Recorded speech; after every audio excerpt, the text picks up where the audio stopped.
Viramgam railway પોલીસે ગુનાના કામે ચોરી થયેલા મુદ્દામાલ સાથે શખ્સને ઝડપી પાડ્યો.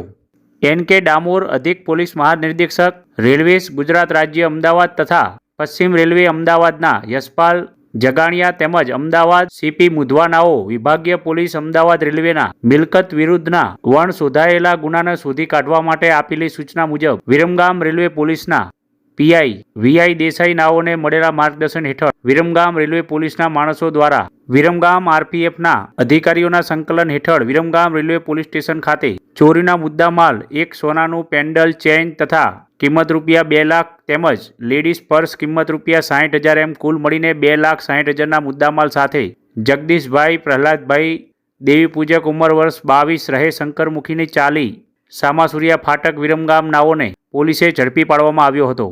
સમગ્ર કામગીરીમાં પીઆઈ વી.આઈ. દેસાઈ, આરપીએફ હરિઓમસિંહ, વિજયકુમાર, રાજદીપસિંહ, રણજીતસિંહ, રિઝવાન ખાન, વીરપાલસિંહ, અશ્વિનભાઈ તથા પોલીસ કર્મચારીઓ દ્વારા ગુનાના કામે ચોરી ગયેલા મુદ્દામાલને રિકવરી કરીને ગુનાને ડિટેક્ટ કરી આરોપીને ઝડપી પાડવામાં આવ્યો હતો. તેમજ વિરમગામ રેલવે પોલીસે ગુનો દાખલ કરીને વધુ તપાસ હાથ ધરી છે.